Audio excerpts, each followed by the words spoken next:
பிரேஸ்தலர் மரியே வாழ் திருச்சில இடத்தினாலே இங்கு பகலிடம் மீட்டாலும் எங்களிடம் தந்தை மகன் சூர்யாவின் பெயராலே ஆமென்.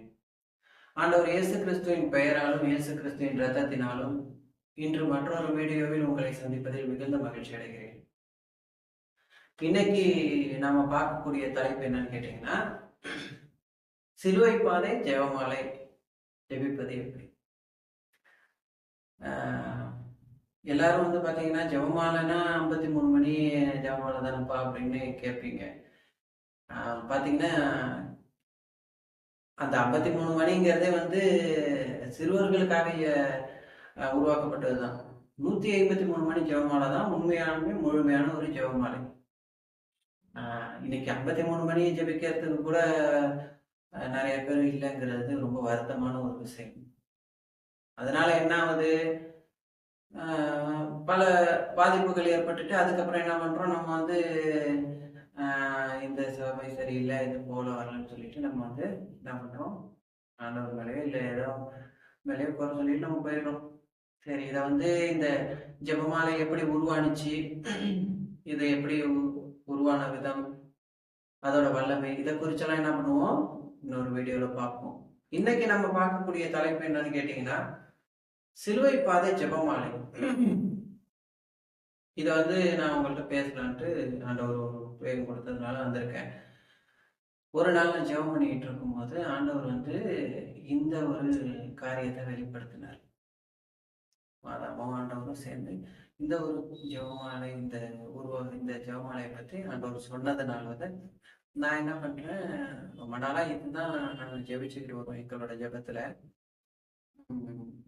இதை வந்து உங்கள்கிட்டயும் சொன்னா உங்களுக்கும் ஒரு பயனா இருக்குமே அப்படிங்கிறதுனால நான் என்ன பண்றேன், இந்த வீடியோல உங்களுக்கும் இந்த சிலுவை பாதை ஜெபமாலையை பத்தி நான் என்ன பண்ண போறேன் சொல்ல போறேன். சரி, இந்த சிலுவை பாதை ஜெபமாலைங்கிறது எப்படின்னு கேட்டீங்கன்னா, நாங்கெல்லாம் இப்படி ஜெபிப்போம் உங்களுக்கு சொல்றேன். சிலுவை பாதைங்கிறது 14 ஸ்தலத்தோட உள்ளது இல்லையா? அந்த 14 ஸ்தலமும் என்னென்னு உங்க எல்லாருக்கும் தெரியுமா? நிறைய பேருக்கு தெரியும், சில பேருக்கு தெரியாது இருக்கலாம். இன்னும் ஒரு காரியம் சொல்றேன் கேளுங்க. ஆண்டவர் இந்த காரியத்தை சொன்னதுக்கு அப்புறம் தான் நானே இந்த சிலுவை பாதை இந்த ஸ்தலங்கள் எல்லாம் என்ன பண்ணேன், படிக்க ஆரம்பிச்சு மனப்பாடம் ஆயிடுச்சு. அதுக்கு முன்னாடி எனக்கும் தெரியாது. போவோம், சிலுவை பாதை சொல்லுவாங்க, நம்ம ஜாயின் பண்ணிப்போம், அதான் அப்படிதான் நிறைய பேருக்கு தெரியும். சரி, இந்த சிலுவை பாதை ஜெபமாலை பாத்தீங்கன்னா 14 ஸ்தலத்தோட இருக்குது இல்லையா? இந்த 14 ஸ்தலமும் என்னென்ன அப்படின்னு கேட்டீங்கன்னா, ஆண்டவர் இயேசு கிறிஸ்து தீர்ப்பிடப்படுகிறார், சிலுவை சுமக்கிறார், முதல் முறை கீழே விழுகிறார், தாய் மரியாவை சந்திக்கிறார், சீமோன் சிலுவை சுமக்க உதவி செய்கிறார், வெரோனிகா அம்மா முகத்தை துடைக்கிறார், 2ஆம் முறை கீழே விழுகிறார், எருசலேம் மகளிருக்கு இயேசு கிறிஸ்து ஆறுதல் கூறுகிறார், 3ஆம் முறை கீழே விழுகிறார், ஆண்டவரின் உடைகள் களையப்படுகிறது, சிலுவையில் அறையப்படுகிறார், உயிர் விடுகிறார், தாய் மரியாவின் மடியில் ஆண்டவரது திருவுடல் கிடத்தப்படுகிறது, அடக்கம் செய்யப்படுகிறார். இப்படி இந்த 14 ஸ்தலங்கள் தான் சிலுவை பாதை.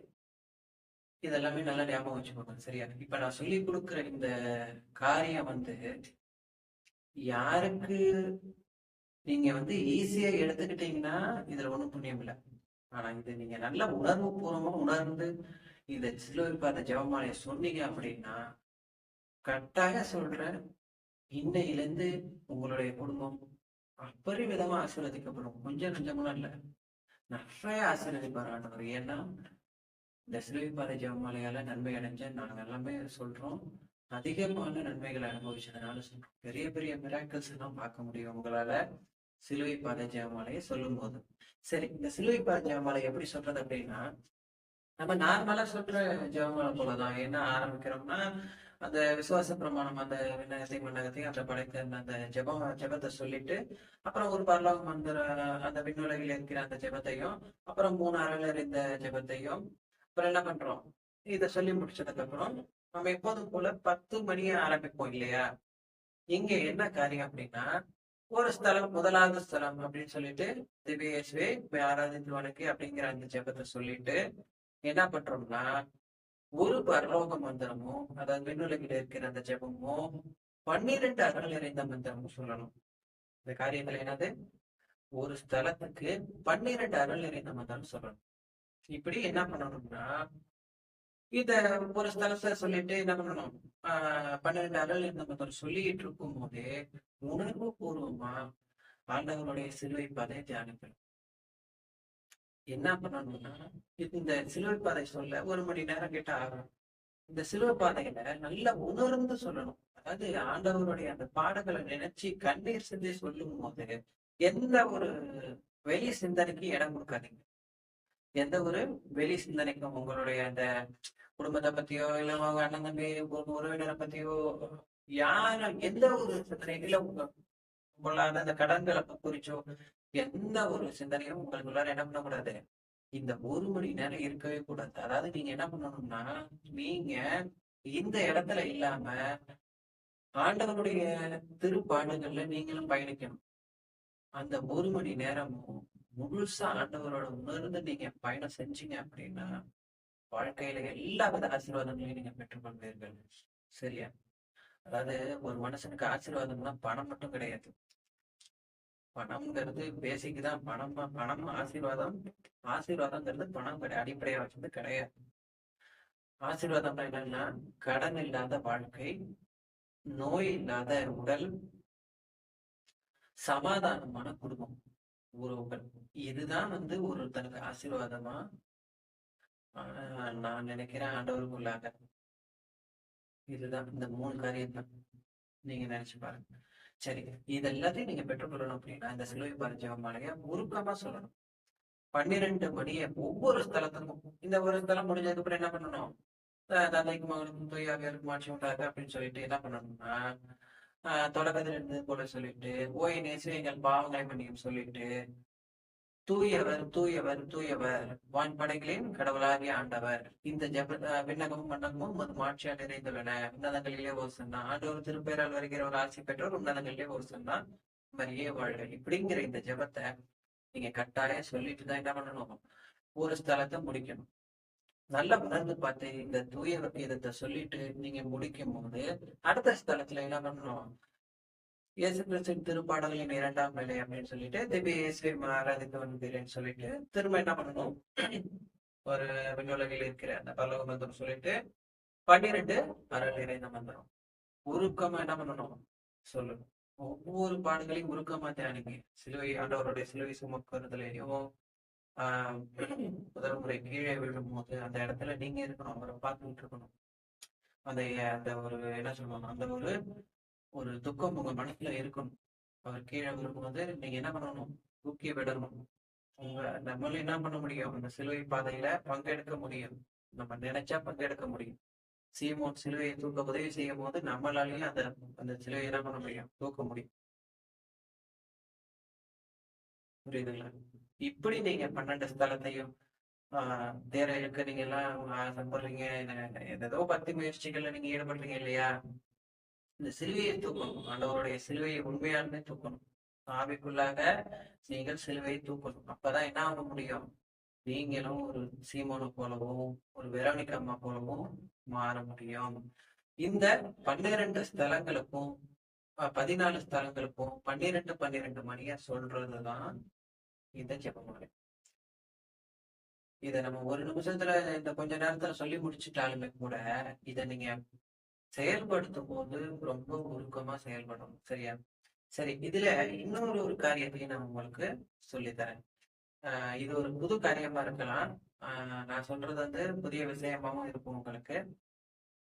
இதையும் எனக்கு ஆண்டவர் தான் சொல்லிக் கொடுத்தாரு. இதை சொல்ல நான் எந்த தயக்கமும் பண்ணல.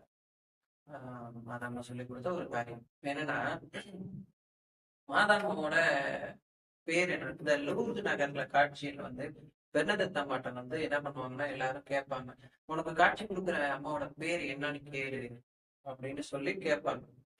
அப்ப அவங்க என்ன பண்ணுவாங்கன்னா அந்த காட்சியில கேட்பாங்க, அம்மா இந்த கூட்டமெல்லாம் உங்க பேர் என்னன்னு கேக்குறாங்க சொல்லுங்க அப்படின்னு சொல்லும் போது அவங்க சொல்ற பேர் என்ன? ஐ ஆம் இமாகுலேட் கன்செப்ஷன் அப்படின்னு சொல்லுவாங்க. அந்த இந்த வார்த்தையை நான் கேட்கும் போதெல்லாம் எனக்கு கண்ணீர் வந்திருக்குது.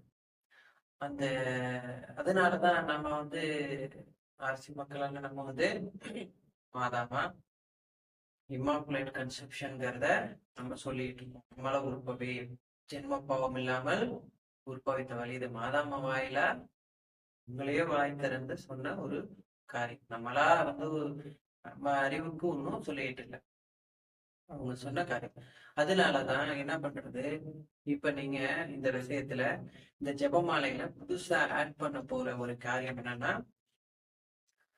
எல்லாத்த அருள் நிறைந்த மரியே வாழ்க, ஆண்டவர் உடனே, பெண்களுக்குள் ஆசி பெற்றவர் நீர், உம்முடைய திருவயிற்றின் கனியாகிய இயேசுவும் ஆசி பெற்றவரே, தூய மரியே அப்படிங்கிற இந்த இடத்துல தூய அமலோற்ப மரியே, இறைவனின் தாயே, பாவிகளாய் இருக்கிற எங்களுக்காக இப்பொழுதும் எங்கள் இறப்பின் வேலையிலும் வேண்டிக் கொள்ளும். இந்த தூய மரியே அப்படிங்கிற இடத்துல தூய அமலோற்ப மரியே, இப்படி நம்ம ஒவ்வொரு அருள் நிறைந்த மந்திரமும் இனி நீங்க அருள் நிறைந்த மந்திரம் சொல்லும் போது இப்படி ஜெபிச்சு பாருங்க.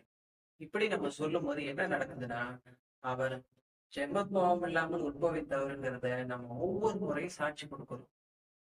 நம்ம ஒவ்வொரு முறையும் மகிமை செலுத்துகிறோம். அந்த காட்சியில தான் ஜெபமாலை வந்து மதம் என்ன பண்றாங்க, அப்படியே ஜெபிக்க சொல்லி வேண்டதத்த மாட்ட சொன்னாங்க. அதனாலதான் நம்ம என்ன பண்றோம், ஜெபமாலைக்கு அவ்வளவு முக்கியத்துவம் உண்டு. கிறிஸ்தவர்கள் நம்மளுக்கு தெரியும் ஜெபமாலைன்னா எவ்வளவு முக்கியங்கிறதும், அது பைபிள்ல இருந்து எடுக்கப்பட்டதுதான்ங்கிறதும் நம்மளுக்கு தெரியும். உங்களுக்கு இது தெரியல அப்படின்னா, ஏற்கனவே ஒரு வீடியோல சிஸ்டர் பிரியா அவர்களுக்கு சொல்லிட்டு ஒரு வீடியோ கொடுத்துருக்கோம். அதை உங்களுக்காக மட்டும் இல்லைங்க, நம்ம பல பேர் பாத்தீங்கன்னா தலைப்பை பார்த்துட்டு தப்பா புரிஞ்சுக்கிறாங்க. அவங்களுக்கு மட்டும் இல்ல, அவங்க வழியா நம்ம எல்லாருக்குமே சொல்லப்பட்ட செய்தி தான் அது. ஆண்டவர் வந்து சொன்ன செய்தி தான். பல பேர் பாத்தீங்கன்னா ஜெபமாலை ஜெபிப்பாங்க, ஜெபமாலை ஜெபிக்கணும்னு தெரியும், ஆனா அதுல எந்தெந்த காரியத்துல இருந்து எங்கிருந்து எடுக்கப்பட்டதுன்னு தெரியாது. அதுக்காக தான் என்ன பண்றோம், அந்த வீடியோ விட்டுருக்கோம். இருந்தாலும் இன்னும் ஒரு வீடியோல இன்னும் ஜெபமாலை எப்படி உருவானுச்சு, ஜெபமாலையா ஜெபிக்கிறோம், ஜெபமாலை பைபிள்ல எங்கெங்கெல்லாம் இருக்குங்கிறத குறிச்சு இன்னும் கொஞ்சம் விளக்க வாரியா நம்ம என்ன பண்ண போறோம், பார்க்க போறோம். சரியா? சரி. இந்த தூய அமலோற்ப மரியே அப்படின்னு சொல்லி என்ன பண்ணணும், நீங்க ஒவ்வொரு நாளும் என்ன பண்ணணும், அந்த ஒவ்வொரு ஒவ்வொரு மணியிலையும் நீங்க என்ன பண்ணணும், சாட்சி கொடுத்துக்கிட்டே இருக்கணும் மாதாமா. இப்படி நீங்க சிலுவை பாத ஜெபமாலைய ஒரு நாளைக்கு ஒரு சிலுவை பாத ஜெபமாலைன்னு நீங்க சொல்லிக்கிட்டு வந்தீங்க அப்படின்னா, உங்களுடைய வாழ்க்கையில நீங்க கட்டாயம் மாற்றத்தை பார்ப்பீங்க. நீங்க என்ன கேட்டாலும் கிடைக்குங்க, கட்டாயம் கிடைக்கும். கார பங்களால இல்ல, உங்களுக்கு தேவையான நியாயமான கோரிக்கை, ஒரு வீடு வேணும், கட்டாயம் அது வேணும், ஆண்டவர் வந்து அதுக்கு உண்டானதை செய்வாரு. எந்தெந்தெல்லாம் உங்களுக்கு தேவை, ஒரு பிள்ளைக்கு எது தேவைங்கிறது அவர் அறிஞ்சிருக்கிறாரு. ஆனாலும் கேளுங்கள் கொடுக்கப்படும் சொல்லியிருக்காரு, பரிசுத்தா சொன்னாரு. இருந்தாலும் நம்ம உலகபூர்வமா நம்ம இதையும் கேட்கிறோம். ஆண்டவருக்குள்ளாக உங்களுடைய கருத்தை சொல்லிட்டு, இந்த சிலுவை பாஜகமலை ஆண்டவரே இதற்காக நம்ம ஒப்பு கொடுக்குறேன். உங்க வீட்டுல உள்ள ரட்சிக்கப்படாத ஆத்துமாக்களுக்காக தயவு செஞ்சு ஜெபிங்க. நம்ம மட்டும் பரலோகம் போகணும்னு என்ன பண்ணாதீங்க, இருக்காதீங்க. ஒரு சில வீடுகள்ல பாத்தீங்கன்னா ஒருத்தர் 2 பேர் என்ன பண்ணிருக்காங்க, ஆண்டவருக்குள்ள இருந்திருக்காங்க, ரட்சிக்கப்பட்டிருக்காங்க. அதாவது கிறிஸ்தவ வீடுகள்ல சொல்றேன், கிறிஸ்தவ வீடுகளே ரசிக்கப்படுறதுன்னா என்னன்னா, முன்னே வேற எதுவும் தப்பா நினைக்க கூடாது. ரசிக்கப்படுறதுன்னா என்னன்னா, ஆண்டவருக்குள்ளார முழுசா வந்து பாவத்துல இருந்து விடுபட்டு எப்போதும் ஆண்டவரை இயேசு கிறிஸ்துவின் விசுவாசமா இருக்கிறவங்க தான். பல பேர் குடும்பத்துல பாத்தீங்கன்னா 4 பேர் இருப்பாங்க, 2 பேர் பாத்தீங்கன்னா விசுவாசமா இருப்பாங்க, 2 பேர் பாத்தீங்கன்னா விசுவாசம் குறைவா இருக்கு. ஏதோ நானும் சர்ச்சுக்கு வரங்கிற பேர்ல 2 பேர் வந்துட்டு இருப்பாங்க. அவங்களும் முழுசா ரசிக்கப்பட்டு வேதத்தை உணர்ந்து கிறிஸ்துவுக்குள்ளார வாழணும். சிலுவப்பாதை ஜெபமாலை ஜெபிச்சு மாதாம்மாவுடைய மாதாம்மாவை பத்தி நல்லா புரிஞ்சுக்கிட்டு, திருப்பலிங்கிறது எவ்வளவு உன்னதமானது, புனிதமானதுன்னு உணர்ந்து கர்த்தருக்குள்ளார வாழணும். முதலாவது நம்ம தேவனை வந்து என்னைக்கு வாழ்க்கையில முன்னேறுகிறோமோ அன்னைக்கு அவன் தான் உண்மையாக ரசிக்கப்பட்டோம். எல்லாத்தையும் வச்சுக்கிட்டு இவரும் வேணும்னு வச்சிருக்கிறவங்க வந்து ரசிக்கப்பட்டவன் கிடையாது. சரிங்களா? சரி, இப்ப நம்ம வந்து டாபிக்ல போவோம். சரி, நான் வந்து சொல்ல வேண்டியதை சொல்லிட்டேன். ஆனா இப்ப சில பேருக்கு என்ன பண்ணோம்னா, சில காரியங்கள் தோன்றும். என்னப்பா நம்ம திருச்சபை வந்து 10 மணியா தானே சொல்லுது, ஏன் 12 மணி நீங்க சொல்றீங்க அப்படிங்கிற மாதிரி சில பேருக்கு சில கேள்விகள் தோன்றும். இது வந்து என்னுடைய தனிப்பட்ட கருத்து தாங்க. நீங்க 10 மணி ஜெபிக்கிறீங்களோ 12 மணி ஜெபிக்கிறீங்களோ அது உங்களுடைய விருப்பம். நான் வந்து திருச்சபைக்கு எதிரா நான் எதுவும் சொல்லல. நான் எனக்கு ஆண்டவர் சொல்லி கொடுத்ததை சொல்றேன். நீங்க 12 மணியை சொன்னாலும் ஆண்டவர் என்ன கோச்சிக்கு போறாரா? ஆண்டவர் சந்தோஷம் தான் படுவார். சரி, இந்த 12 மணி ஏன் வந்துச்சு, ஆஹ் இதை ஏன் ஆண்டவர் சொன்னாரு அப்படின்னு சொல்லிட்டு நான் உங்களுக்கு அதையும் வந்து எக்ஸ்பிளனேஷன் பண்ணும்போது உங்களுக்கு அது புரியும்னு நம்புறேன். பாத்தீங்கன்னா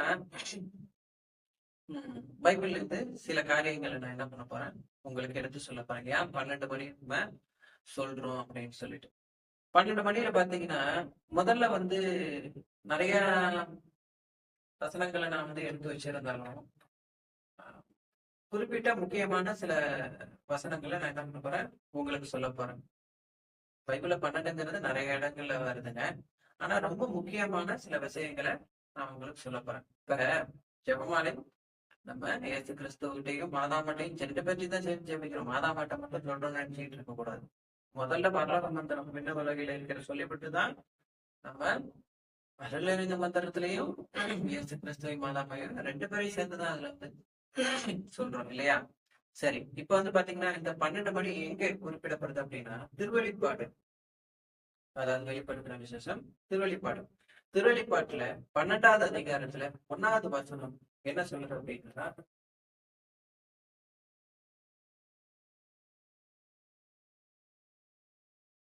வானில் பெரியதோர் அடையாளம் தோன்றியது, பெண் ஒருவர் காணப்பட்டார், அவர் கதிரவனை ஆடையாக அணிந்திருந்தார், நிலா அவருடைய காலடியில் இருந்தது, அவர் 12 விண்மீன்களை தலை மீது சூடியிருந்தார்.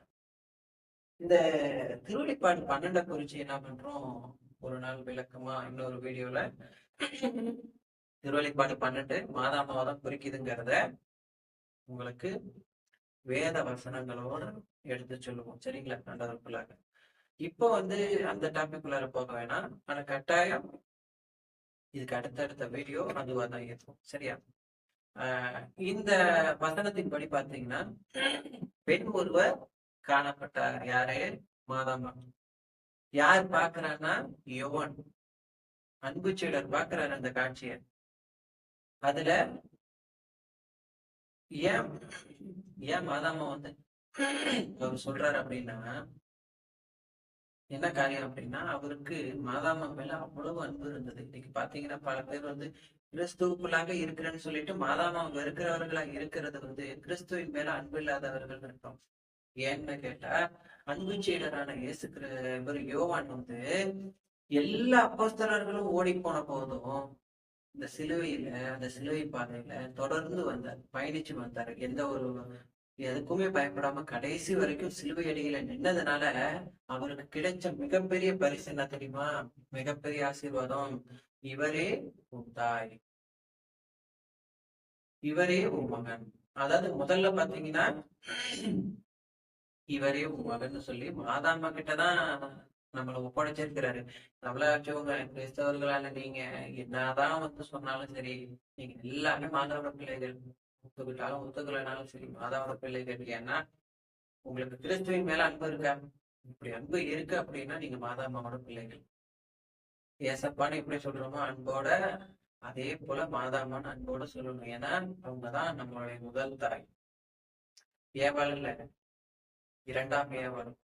மாதாமா தான் நம்மளுடைய முதல் தாய். ஒரு கிறிஸ்துவுக்குள்ளார ஒரு ஆவிக்குள்ளாக பிறக்கும் ஒவ்வொருத்தருக்கும் மாதாமா தான் முதல் தாய். நீங்க அவங்க தாயை ஏத்துக்கிட்டீங்கன்னா பிசாச கட்டாயம் ஜெபிக்கணும். சரியா? கட்டாயம் ஜெயிக்கணும்.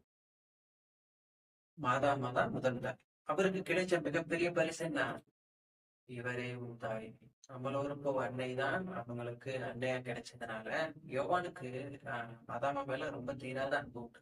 இயேசு கிறிஸ்து மேல எவ்வளவு அந்த கடைசி நேரத்துல வந்து பாத்தீங்கன்னா மார்பு பக்கம் சாய்ந்திருந்தவர் இவர் தான். அந்த லாஸ்ட் ராவிருந்தின் போது இயேசு கிறிஸ்து திருவுடலையும் திரு ரத்தத்தை ஏற்படுத்தும் போது அவருடைய மார்பு பக்கம் சாய்ந்திருந்த அன்பு சீடர் இவர் தான். இந்த அன்பு சீடர் தான் என்ன பண்றாரு? மாதாமா மேலையும் ரொம்ப அன்போட இருந்தவர் அவர் தான். அவர் கையில தான் மாதாமா ஒப்படைச்சிட்டு போனாரு. பாருங்க, யோசிச்சு பாருங்க. பல பேர் பாத்தீங்கன்னா மாதாமா மத்த பிள்ளைகள் எல்லாம் இருக்குன்னு சொல்லிக்கிட்டு பல கருத்துக்கள்ல இருக்கிறாங்க. அப்படியெல்லாம் இருந்திருந்தா ஏன் எவன்கிட்ட கொடுத்துட்டு போகணும் அவரை, அவங்கள, சரியா? அதுக்கும் ஏதாவது சொல்லிட்டு இருப்பாங்க. அதை குறித்து இன்னொரு நாள் பார்ப்போம். நம்மளுடைய ஊழிய பயணம், கர்த்தரின் கிருபை, இதெல்லாம் அவருடைய இது ஆசீர்வாதம் இருந்தா, அவருடைய இந்த உத்தரவு இருந்தால் கண்டிப்பாய் தொடரும். நம்ம கையில ஒண்ணும் இல்லை, சரியா? அப்ப அவருக்கு அவரு கையில தான் மாதாமாவை ஒப்படைச்சிட்டு போனார் ஆண்டவர். அதனாலதான் அவங்க இந்த இதை எழுதும் போது பாத்தீங்கன்னா மாதாமா இல்ல, அவங்க விண்ணகத்துக்கு உயிரோட எடுத்துக் கொள்ளப்பட்டார். அந்த சமயத்துலதான் என்ன பண்றாரு, காட்சியில மாதாமாவுடைய உன்னதத்தை பார்த்துட்டு இதை எழுதுறதுதான் இந்த திருவழிபாடு பண்ணிட்டு. சரி, இதுல பாத்தீங்கன்னா என்ன சொல்றாரு, பெண் ஒருவர் காணப்பட்டார், அவர் கதிரவனை ஆடையாக அணிந்திருந்தார், நிலா அவருடைய காலடியில் இருந்தது. பாத்தீங்கன்னா இந்த வேளாங்கண்ணி சுரூபத்துல பாத்தீங்கன்னா நிலா அவருடைய காலடியில, மாதாமா காலடியில இருக்கிற மாதிரி சுரூபம் இருக்கும். அப்படிதான் இருந்தாங்க. நிலா அவருடைய காலடியில் இருந்தது. அவர் பன்னீர் விண்மீன்களை தலை மீது சூடி இருந்தார். பன்னீர் விண்மீன்கள் பாத்தீங்கன்னா பல காரியங்கள் உண்டு. பன்னீர் விண்மீன்கள் எதை குறிக்கும் அப்படின்னா 12 அப்போஸ்தலர்களை குறிக்குது. 12 கோத்திரங்களை குறிக்குது. இஸ்ரேல் குலம் எனக்கு மேல எனக்கிட்டதான் இருக்குதுங்கிறத மாதாமா சொல்றதான் அது குறிக்குது.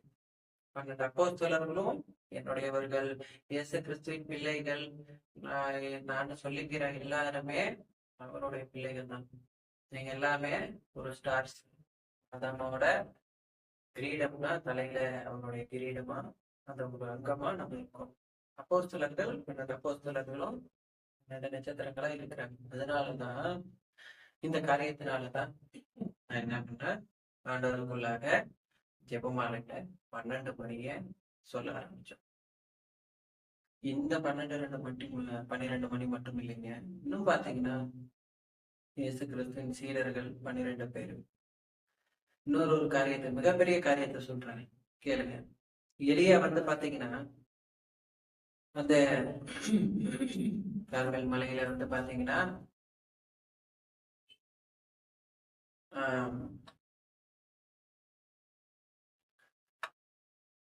எலியா பாத்தீங்கன்னா கார்மேல் மலையில அந்த 400 பொய் வாக்கினரையும் ஒன்னா கூட்ட சொல்லிட்டு, ஆகாம ஒன்னா கூட்ட சொல்லிட்டு 2 காளைகள் என்ன பண்ணிக்குவாங்க, பிரிச்சுக்குவாங்க. இதுக்கு முன்னாடி பாத்தீங்கன்னா ஒரு பெரிய சங்கதி நடக்கும். என்னன்னா, இஸ்ரேல் பாத்தீங்கன்னா ஆகாபுலையும் அவன் பொண்டாட்டி இசபெல்லாலையும் ஆண்டவர் விட்டுட்டு நெறி தவறி வேற்று தெய்வங்களை பின்பற்றிக்கிட்டு ஆண்டவருக்கு எதிராக பல பெரிய விஷயங்களை செஞ்சுட்டு இருப்பாங்க அவருக்கு எதிராக. அப்ப எலியா என்ன பண்ணுவாருன்னா, வானத்தை கையை தூக்கி செவம் பண்ணி வானத்தை அடைச்சு போட்டுட்டு போயிடுவாரு. மழையே பெய்யக்கூடாதுன்ற ஒரு 3.5 வருஷம் மழை இருக்காது. ஆனா அதுக்கப்புறம் என்ன பண்ணுவார் ஆண்டவர், நீ போ அப்படின்னு சொல்லி அனுப்பி வைப்பாரு. அனுப்பி வைக்கும் போதுதான் இங்க இந்த சங்கதி நடக்குது. ஆகாம பார்த்துட்டு நீ தானே கலகம் செய்யறோம் அப்படின்னு சொல்லிட்டு அவருக்கு எதிராக சொல்லும் போது, சரி போய் என்ன பண்ற, 400 பொய் வாக்கினரையும் கூட்டு வா, கர்மல் மலை கொண்டு வா அப்படின்னு சொல்லிட்டு வருவார். அவரு எலியாவும் சொல்லுவாரு, என்ன சொல்லுவாரு, ஆளுக்கு ஒரு காளைகளை கொடுங்க, நாங்க என்ன பண்றோம், நீங்க இந்த காளையை வெட்டி என்ன பண்ணணும், பலிபீடத்துல வைக்கணும், வச்சுட்டு என்ன பண்ணக்கூடாது, நெருப்பு மட்டும் வைக்க கூடாது, நெருப்புல பதில் சொல்றதுதான் உண்மையான இறைவன் அப்படின்னு சொல்லிடுவாரு. என்ன பண்ணுவானுங்க, 400 பேரும் கையையும் காலையும் கிழிச்சுக்கிட்டு ஆடிக்கிட்டு போடிக்கிட்டு பாகாலேன்னு என்ன பண்ணுவாங்க, கூப்பிட்டு கிடப்பாங்க.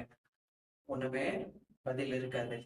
ஆனா எலியா என்ன பண்ணுவாரு, மாலை வேலையானதும் அவங்களோட அந்த டைம் அவுட் ஆயிட்டோம் மாமாட்ட எலியா கிட்ட எல்லாம் பண்ணுவாரு, என்ன உங்களோட தெய்வம் எங்கேயாவது போயிருப்பான் அப்படி எல்லாம் சொல்லி இன்னும் சீக்கிரம் கூப்பிடுங்க, இல்ல தூங்கிட்டு இருப்பான் அப்படின்லாம் சொல்லி என்ன பண்ணுவாரு, கிண்டல் பண்ணுவாரு. அதெல்லாம் சொல்லி முடிச்சதுக்கு அப்புறம் என்ன பண்ணுவாரு, சரி வாங்க ஜனங்களே அப்படின்னு சொல்லி கூப்பிட்டு தன் பக்கம் கூப்பிட்டு என்ன பண்ணுவாரு, 12 அந்த கோத்திரங்களுக்கு, அந்த குலங்களுக்கு ஈடா என்ன பண்ணுவாருன்னா 12 கற்களை எடுப்பார். 12 கற்களை எடுத்து என்ன பண்றாரு, ஒரு பலிபீடத்தை ஆண்டவருக்காக கட்டுறாரு. இந்த காரியம் தாங்க. 12 பலிபீடத்தை, இந்த 12 கற்களை எடுத்து ஆண்டவர் பெயரால அந்த பலிபீடத்தை கட்டி அதை சுத்தி என்ன பண்ணுவாருன்னா ஒரு வாய்க்கால் போல வெட்டி மாப்பை கொண்டு வந்து வெட்டி என்ன பண்ணுவாரு அந்த பலிபீடத்தின் மேல வச்சு தண்ணியை ஊத்துங்கன்னு சொல்லுவாங்க. நல்லா நினைச்சு பாருங்க, வெட்டி வச்சு நெருப்பு எரிஞ்சாலே அது மிகப்பெரிய அதிசயம். ஆனா இவர் என்ன பண்றாரு, மேல தண்ணியை ஊத்துங்கன்னு சொல்றாரு. 4 குடத்தை கொண்டு வந்து ஊத்துவாங்க. திரும்ப இன்னும் கொஞ்சம் தண்ணியை ஊற்றி 4 குடம் ஊற்றுவாங்க. திரும்ப இன்னும் கொஞ்சம் தண்ணியை ஊற்றணும், திரும்பவும் 4 குடம். மொத்தம் என்ன ஆயிடுச்சு? 12 குடம் தண்ணீர், 12 கற்கள், 12 குடம் நிறைய தண்ணீர் ஊத்துனதுக்கு அப்புறம் என்ன பண்ணுவாருன்னா, சரின்னு எல்லாரையும் அனுப்பிட்டு கைகளை தூக்கி ஜெபிப்பாரு. எப்படி ஜெபிப்பாரு? ஆபிரகாம், ஈசாக்கு, இஸ்ரேல் என்பவர்களின் கடவுளாகிய ஆண்டவரே, இஸ்ரேலின் கடவுளே, கடவுள் நீரே என்றும் இவற்றையெல்லாம் நான் உன் வாக்கின்படியே செய்தேன் என்றும் இன்று விளங்கச் செய்தருளும். நீரே கடவுளாகிய ஆண்டவர் என்றும் நீரே இம்மக்களின் மனத்தை மீண்டும் மாற்றுவீர் என்றும் இம்மக்கள் அறியும்படி எனக்கு பதில் தாரும். ஆண்டவரே, எனக்கு பதில் தாரும் அப்படின்னு சொல்லி என்ன பண்ணுவாரு, சொன்ன வேகம், சொன்னதுதான் தாமதம். ஆண்டவரின் நெருப்பு அக்கினியா இறங்கி அந்த இடத்த அப்படியே பசுப்பமாக்கிடும். அந்த விறகு கட்டை, அந்த கல்லு, அந்த மணலு, அந்த வாய்க்கா நீர் எல்லாம் வத்தி போயிடும். ஜனங்கள் எல்லாம் விழுந்து வணங்கிடுங்க. ஆண்டவரே, தப்பு பண்ணிட்டோம்னு சொல்லுவாங்க, மன்னிப்பு கேட்பாங்க. என்ன பண்ணுவாரு, இந்த 400 பொய் வாக்கினரையும் எளிய என்ன பண்ணுவாருன்னா வெட்டி கொண்டுருவாரு. இப்படி மிகப்பெரிய அற்புதத்தை எலியா வாயிலாக ஆண்டவர் செய்தார். அந்த எலியா என்ன பண்ணாரு, 12 கற்களை எடுத்து வச்சு ஜெபம் பண்ணாரு. வைங்க, 12 கற்களை எடுத்து வைங்க. ஒவ்வொரு 12 கற்களை எடுத்து வைக்கும் போதும் எலியாவை நினைச்சுக்கோங்க. நீங்க கைகளை தூக்கி ஜெபிக்கும் போது எலியா எப்படி பெரிய அற்புதத்தை ஜனங்கள் முன்னாடி செஞ்சு காட்டினாரோ, அதே போல உங்களுடைய வாழ்க்கையிலையும் கட்டாயம் என்ன பண்ணுவோம், பெரிய அற்புதங்களை ஆண்டவர் செய்வார். அவரால் முடியாதது ஒண்ணுமே இல்லை. எதையுமே நம்பாதீங்க. தயவு செஞ்சு மருந்து மாத்திரையை நம்பாதீங்க, பணத்தை நம்பாதீங்க, எந்த ஒரு மனுஷனையும் நம்பாதீங்க. புருஷனா இருக்கலாம், மனைவியா இருக்கலாம், இல்ல பிள்ளைகளா இருக்கலாம். இவங்க நம்மளுக்கு செய்வாங்க, உங்க சகோதரனா இருக்கலாம், இல்ல உங்களுக்கு ரொம்ப நெருக்கமான நபரா இருக்கலாம், யாரா இருந்தாலும் இருக்கலாங்க. இவங்க செய்வாங்க, இவங்க நம்மளை பார்த்துக்குவாங்க. எந்த விதத்துலயும் யாரையுமே நம்பாதீங்க. மனுஷன் மேல் நம்பிக்கை வைக்கிறவன் சபிக்கப்பட்டவன். அதனால என்ன பண்ணுங்க, எந்த மனுஷனையும் நம்பாதீங்க, எந்த பொருளையும் நம்பாதீங்க. இந்த டாக்டர்கிட்ட போனா சுத்தமா சரியாயிடும். அந்த டாக்டர் நல்ல டாக்டராகவே இருக்கலாம், ஆனாலுமே நீங்க கர்த்தரோடு போகும்போதுதான் அவர் என்ன பண்ணுவாரு, அந்த நல்ல ஞானத்தை நல்ல மருந்து மாத்திரைகளை கொடுத்து நம்மளுக்கு என்ன பண்ணுவாரு, சுகத்தை கொடுப்பாரு. சரியா? நீங்க என்ன பண்ணணும், ஆனாலுமே அதுக்குமே அது உங்களுடைய விருப்பம். ஆனாலுமே முழுக்க ஆண்டவரை தேடுங்க, ஜெபிங்க. கர்த்தர் என்ன பண்ணுவாரு, உங்க வாழ்க்கையில பெரிய அற்புதத்தை செய்வார். இந்த 12 மணியோட நம்மளோர்க்கோ மரியன்னு நீங்க ஒவ்வொரு தடவை உச்சரிச்சு மாதா மட்டும் நீங்க நெருங்க அவருடைய பிள்ளையா நெருங்க சாத்தான என்ன பண்ணுவாங்க, நசுக்கி போட்டுருவாங்க. அவர் உன் தலையை நசுக்குவார். மாதாவும் இயேசு கிறிஸ்துவும் சேர்ந்தே நசுக்குவாங்க. எதுக்கும் கவலைப்படாதீங்க. இந்த ஜெபமாலை மட்டும் கையில தூக்குங்க. இந்த ஜெபமாலை ஜெபிக்கிற கூட்டம் இருக்க பிசாசை நசுக்கும். இன்னைக்கு நீங்க ஊழியக்காரனா இருக்கிறீங்களா, நீங்க ஜெபிக்கிறோம்னு சொல்றீங்களா, உங்க வாழ்க்கையில அற்புதம் இருக்கணும். நீங்க பிசாசை ஜெயிக்கணும். பிசாசு உங்களை மேற்கொள்ள கூடாது. பிசாசு உங்கள்கிட்ட என்ன பண்ண கூடாது, வேலை காட்டலாம் கூடாது. நீதான் அவனை போட்டு மட்டையை உடைச்சுக்கிட்டே இருக்கணும். சரியா? அப்படிப்பட்ட வல்லமையுள்ள கூட்டமா நீ இருக்கணும் அப்படின்னா இந்த சிலுவை பாத ஜெபமாலையை நல்ல உருக்கமா ஜெபிச்சு எப்போதும் பரிசுத்தாவிக்குள்ளார அனலா இருந்துகிட்டே இருக்கணும். எப்படி என்ன சொல்றது, இந்த மொபைலுக்கெல்லாம் ரீசார்ஜ் ஃபுல்லா போட்டுருக்கிற மாதிரி நீ எப்ப பார்த்தாலும் ஃபுல்லா இருக்கணும். ஃபுல்லா எப்போதும் இருந்துகிட்டே இருக்கணும். உங்களுக்கு ஒரு விஷயம் சொல்றேன் கேளுங்க. நல்ல பரிசுத்தாவிக்குள்ளார ஜெபிக்கும் போது இந்த கைகள் இந்த உடம்பு நம்ம சூடாகும். அது சூடா இருக்கும். அது நம்மளாலே உணர்ந்து கொள்ள முடியும். இப்படியெல்லாம் நீங்க ஜெபிச்சா, கண்ணீரோட ஜெபிச்சா, மண்டி போட்டு ஜெபிச்சா, கைகளை தூக்கி ஜெபிச்சா, எளியாவை போல ஜெபிச்சா, வாழ்க்கையில் நீங்களும் பெரிய மாற்றங்களை பார்ப்பீர்கள். இன்னும் நிறைய உங்களுக்கு இந்த 12 குறிச்சு நான் நிறைய சொல்லலாங்க. இந்த 2 போதும்னு எனக்கு தோணுது. ஆனாலும் எடுத்து வச்சுட்டதுனால நானும் சொல்லி ஆகணும்னு சொல்லிட்டு என்ன பண்றேன், இன்னும் உங்களுக்கு சொல்றேன். பார்த்தீங்கன்னா, இந்த 1 அரசர்கள் 19:19ல காரியங்கள் நடக்கும். எல்லாத்தையுமே நான் வந்து நம்பர்ஸ் சொல்றேன். நீங்க வந்து போய் படிச்சு பாருங்க. எலியா எலியா வந்து என்ன பண்ணுவாருன்னா, எலிசாவ அடுத்த ஊழியத்துக்கு ஆண்டவர் ஏற்படுத்தும்போது கூப்பிடுவாரு. அப்ப என்ன பண்ணுவாரு, போய் எலிசா மேல தன்னுடைய மேலாடைய போடுவாரு. அப்ப என்ன பண்ணுவாங்க, அவரு எலிசா அந்த நேரம் என்ன பண்ணுவாருன்னா 12 ஏறுகளை ஓட்டிக்கிட்டு இருப்பார். அந்த 12வது ஏரை தானே ஓட்டிக்கிட்டு இருப்பார் அப்படின்னு பாக்குறோம். அது என்ன பண்ணுவாரு, இவர் அழைப்பு கொடுத்தோன்னே நான் போய் அப்பாட்ட என் தகப்பன்ட்ட என்ன பண்றேன், உத்தரவு என் வீட்டுல போய் உத்தரவு கேட்டுட்டு வரேன்னு சொல்லிட்டு போயிட்டு என்ன பண்ணுவாருன்னா அந்த அந்த ஏர் மாடுகளை அந்த ஏராலேயே என்ன பண்ணுவாரு, வெட்டி அதை சமைச்சு ஜனங்களுக்கு போட்டு பெரிய விருது கொடுத்துட்டு ஊழியத்துக்கு வந்துருவாரு எலிசா. பெரிய பெரிய அற்புதங்களை எலிசா வாயிலாகவும் ஆண்டவர் செஞ்சாரு. இப்படி அந்த 12 காரியம். அடுத்து பாத்தீங்கன்னு வச்சுக்கோங்களேன், மத்தேயுல வந்து பாத்தீங்கன்னா 14:20 வந்து பாத்தீங்கன்னா 12 கூடைகள் நிறைய மீதம் இருந்த அப்பங்களை அப்போஸ்தலர்கள் எடுத்து வச்சாங்க, சிறுசோதர்கள் எடுத்து வச்சாங்க. அதே போல இயேசு கிறிஸ்து வந்து மத்தேயு 26:53 சொல்லுவாரு, நான் கூப்பிட்டா ஆண்டவர் வந்து எனக்குன்னு 12 பெரும் படை பிரிவுகளை அனுப்பி வைப்பாரு. 12 பெட்டாலியன்ஸ். லேகியம்னா வந்து தப்பா நினைச்ச கூடாது. லேகியம்னா வந்து பிசாசு ஒரு பேர் கிடையாது. லேகியம்னா வந்து ஒரு பெரும் படையோட பிரிவோட பேர், பெட்டாலியன் பேர். 12 பெட்டாலியனை என்ன பண்ணுவாரு, ஆண்டவர் எனக்காக அனுப்பி வைப்பாருன்னு சொல்லுவாரு. அப்புறம் இன்னொரு காரியம் என்ன, யோசுவா வந்து அந்த ஜனங்களை யோர்தான் ஆத்துல நடத்தி கூட்டிட்டு போகும்போது 12 கற்களை குளங்களுக்கு இதுவா எடுத்து வச்சுக்கோங்க, ஒவ்வொரு குளத்துக்கும் ஒவ்வொரு கல் எடுத்துக்கோங்க அப்படின்னு சொல்லிட்டு அந்த உடன்படிக்கை பழியை தாங்கி கொண்டு வந்த அந்த அந்த குருக்களுக்கு காலடியில வச்சுட்டு அந்த கல்லெல்லாம் என்ன பண்ணுவாங்கன்னா கொண்டு போய் ஒரு இடத்துல வைப்பாங்க. இதை இந்த பிள்ளைகள் கேட்டா என்ன சொல்லணும், யோர்தானத்தை நாங்க கடக்கும் போது இதெல்லாம் நடந்துச்சுப்பான்னு சொல்றதுக்காக இந்த கற்கள் எல்லாம் அப்படின்னு சொல்லி யோசுவா சொல்லுவாரு. அடுத்து என்ன காரியம், ஆஹ் எண்ணிக்கை 17:2 மோசே என்ன பண்ணுவாரு, 12 கோள்களை ஏற்படுத்துவார். 12 குலங்களுக்கு 12 கோள்கள். லேவியர் 24:5 பாத்தீங்கன்னா 12 அப்பங்கள், என்னைக்குமே ஓய்வு நாள் தோறும் 12 அப்பங்களை செஞ்சு ஆண்டவருடைய அந்த இதுல வச்சிருப்பாங்க. இது என்னென்னைக்கும் சதா காலமும் ஆண்டவருடைய நியமம்னு சொல்லி பைபிள்ல போட்டிருக்கு. 24 லேவியர் 24:5. இதை நான் உங்களுக்கு படிச்சு காட்டணும்னா இன்னும் கொஞ்சம் நல்லா இருக்கும்.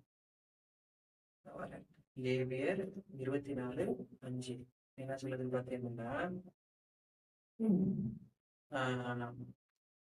இருபடி அளவுள்ள மரக்காலில் 10 பங்கு மிருதுவான மாவில் செய்யப்பட்ட 12 அப்பங்களை சுட்டு அவற்றை நீ ஆண்டவர் திருமுன் பசும்பொன் மேசையில் அடுக்குக்கு 6 வீதம் 2 அடுக்காக வைக்க வேண்டும். அவற்றின் மேல் வாசனை பொடி தூவ வேண்டும். இது அப்பத்திற்கு மாற்றான நெருப்பு பலி. இது என்றும் உள்ள உடன்படிக்கை. இதை இஸ்ரேல் மக்களிடமிருந்து பெற்று ஓய்வு நாள்தோறும் ஆண்டவரின் திருமுன் அடுக்கி வைக்க வேண்டும் அப்படின்னு சொல்லி என்ன பண்றாரு, இது என்றும் உள்ள உடன்படிக்கைன்னு சொல்லி ஒரு உடன்படிக்கையா செஞ்சுக்கிறாரு மக்கள்கிட்ட. அப்பயே அப்பங்களை ஆண்டவர் திருமணம் வச்சிருக்காரு. இன்னைக்கு நம்ம என்ன பண்றோம், இதோ என் திருவுடல்ல ஆண்டவர் ஏற்படுத்தின ஆண்டவருடைய திருவுடலான அந்த அப்பமா ஆண்டவர் என்ன பண்றாரு, திருவுடலா மாத்திட்டாரு. இன்னைக்கு அந்த அப்பத்தை தான் உடன்படிக்கை பேழையா நற்கட்டளை பேழையா ஒவ்வொரு ஆலயத்திலையும் வச்சிருக்கணும்.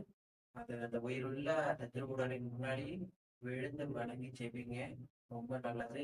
இது ஏன் எதற்குங்கிற கேள்வி எல்லாம் கேட்க வேணாம். இது ஆவிக்குரிய ரீதியில உருவாக்கப்பட்டதுதான்.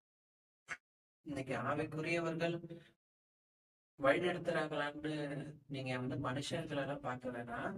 ஆவிக்குரியவர்களால ஏற்படுத்தப்பட்ட முறைமைகள்லாம் இன்னைக்கு நம்மளோட சர்ச்சில் இருந்துட்டு இருக்கு. சரியா? அதே மாதிரி பாத்தீங்கன்னா விடுதலை பயணம் 39:14 ஒவ்வொரு குளத்துக்கும் ஒவ்வொரு கல்லை வந்து என்ன பண்றாங்க, எடுத்து வைக்கிறாங்க பாருங்க. அதையும் உங்களுக்கு படிச்சு காட்டிருக்கோம். விடுதலை பயணம் 39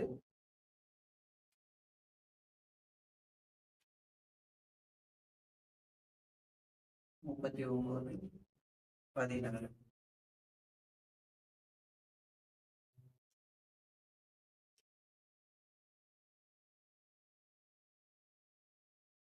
நான்காம் வரிசையில் அதாவது என்னன்னா அந்த ஃபாதர்ஸோட அந்த இதுல வந்துட்டு உடையில வந்து இருக்கிற ஒரு விஷயத்தை தான் இது வந்து சொல்லுது. என்னன்னா அதன் மேல் 4 வரிசையாக பதித்தனர். முதல் வரிசையில் பதுமராகம், புஷ்பராகம், மரகதம். 2ஆம் வரிசையில் மாணிக்கம், நீலமணி, வைரம். 3ஆவது வரிசையில் கெம்பு, வைடூரியம், செவந்திக்கல். 4ஆம் வரிசையில் படிகப்பச்சை, கோமேதகம், கடல் வண்ணக்கல். இவையாவும் பொன்னிழைப்பு பின்புலத்தில் பதிக்கப்பட்ட இந்த கற்கள் இஸ்ரேல் புதல்வர் பெயர்களுக்கு ஏற்ப 12 பெயர்களை கொண்டிருந்தன. அவை ஒவ்வொன்றிலும் ஒரு பெயர் வீதம் 12 பெயர்களும் முத்திரை பொறிப்பது போல் வெட்டப்பட்டன அப்படின்னு சொல்லி இது வந்து அந்த குருக்களுக்கான முறைகள்ல இந்த 12 கற்களும் இருக்கும். இப்படி 12 அதுதான். இதனாலதான் இதை நம்ம என்ன பண்றோம், விடுதலை பயணம் 24/4 பாத்தீங்கன்னா இன்னொரு காரியம் இருக்கு. என்னன்னு 24/4 என்ன பண்றாரு, ஆண்டவருக்குரிய வார்த்தைகள் அனைத்தையும் நாங்கள் செயல்படுத்துவோம் என்று மக்கள் என்ன பண்றாங்க, விடையளிக்கிறாங்க. மோசே ஆண்டவரின் வாக்குகள் அனைத்தையும் எழுதி வைத்தார். அதிகாலையில் அவர் எழுந்து மலையடி வாரத்தில் ஒரு பலிபீடத்தையும் இஸ்ரேலின் 12 குலங்களுக்காக 12 தூண்களையும் எழுப்பினார். 12 தூண்களை எழுப்பி வச்சார். இப்படி 12ங்கிறது பைபிள் வந்து பாத்தீங்கன்னா ரொம்ப முக்கியத்துவம் வாய்ந்தது. விடுதலை பயணம் 15/27 என்ன சொல்லப்படுதுன்னா 12 நீரூற்றுகள் வந்து இருந்துச்சு. 15/27 பின்னரே அவர்கள் ஏலியன் சென்றடைந்தனர். அங்கே 12 நீரூற்றுகளும் 70 பேரிச்சை மரங்களும் இருந்தன. தண்ணீர் கருகில் அவர்கள் பாளையம் இறங்கினர் அப்படின்னு சொல்லி சொல்லப்படுது. இப்படி இந்த 12ன்னு பாத்தீங்கன்னா ரொம்ப முக்கியமா பைபிள்ல இடம்பெற ஒரு காரியம். சரியா? 2 குறிப்பேடு 4:4 பாத்தீங்கன்னு வச்சுக்கோங்களேன். சாலமோன் வந்து பாத்தீங்கன்னா ஆண்டவருடைய ஆலயத்துல பெரிய வெண்கல கடல்ல சொல்லுவாங்க. அதான் வெண்கல தொட்டி, அதுக்கு பேர் கடல்ல சொல்லுவாங்க. அதை வந்து 12 காளைகள் சிலைகள் என்ன பண்ணுவோம், அந்த முதுகுல தாங்கிக்கிற மாதிரி அவர் என்ன பண்ணியிருப்பாருன்னா வடிவமைச்சிருப்பாரு. இதை ஆண்டவரே சொல்லி செய்யப்பட்ட காரியங்கள் ஒவ்வொன்றும். சிலை வழிபாடுன்னு சொல்றாங்க. விக்கிரக ஆராதனைன்னு ஆண்டவரே சொல்லிதான் என்ன பண்றாங்க, அந்த காரியங்கள் எல்லாம் இன்னைக்கு செஞ்சாங்க. அந்த 12 காளைகள் இருந்துச்சு. அந்த வெண்கல கடலை தாங்கிட்டு இருந்துச்சு. இன்னைக்கு இன்னும் சொல்றேனே, இன்னும் நிறைய சொல்றேன் நானு உங்களுக்காக. திருவெளிப்பாடு 7:5 பாத்தீங்கன்னு வச்சுக்கோங்களேன், இஸ்ரேல் குலங்கள்ல இருந்து ஒவ்வொன்றுலயும் வந்து 12,000 முத்திரையிடப்பட்டவர்கள் பரலோகத்துக்கு வருவாங்கன்னு எழுதி இருக்கு. அது மட்டும் இல்ல, பரலோக ராஜ்யம் இந்த இறங்க போற அந்த எருசலேம் எப்படி இருக்கும்னு தெரிவிக்கப்படும் போது பாத்தீங்கன்னா திருவெளிப்பாடு 21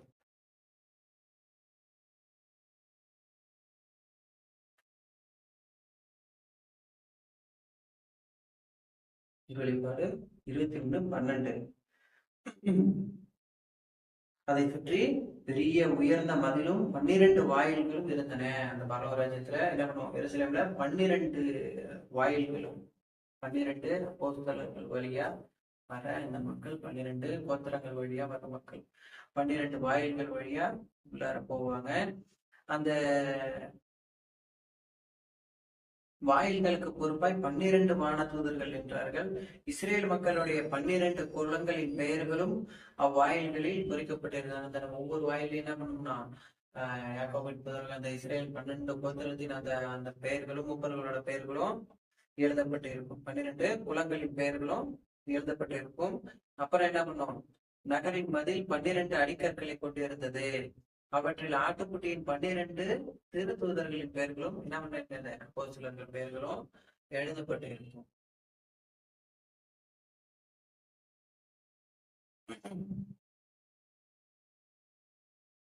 அது 20ஆவது வசனத்துல என்ன எழுதப்பட்டிருக்கும்னா, நகர மதிலின் அடிக்கற்கள் விலையுயர்ந்த எல்லாவித கற்களாலும் அணி செய்யப்பட்டிருந்தன. ஒவ்வொரு அப்போஸ்தலர்களுடைய அந்த கற்களும் என்ன பண்ண, அந்த அடிக்கற்கள் எல்லாம் ஒவ்வொன்னு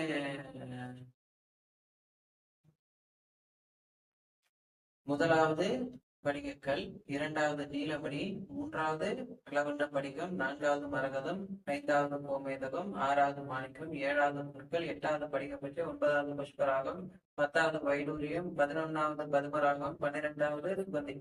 இந்த ஏற்கனவே நீங்க கேட்டாங்க இல்ல, இது பாத்தீங்கன்னா இந்த குருக்களின் முறைகள்ல இந்த கற்கள் எல்லாம் இருக்கும். இதுதான் வரலாற்றுலயும் இருக்கும். அன்னைக்கு நிழல் வரப்போறது நிஜம், வேற ஒண்ணும் கிடையாது. இன்னைக்கு அந்த சாலமன் கட்டின அந்த ஆலயத்துல பாத்தீங்கன்னா அந்த கடல் இருக்கும் இல்லையா, அதை சுத்தி அந்த காளைகள் இருக்கும் இல்லையா, இதுவும் ஒரு நிழல் தான்.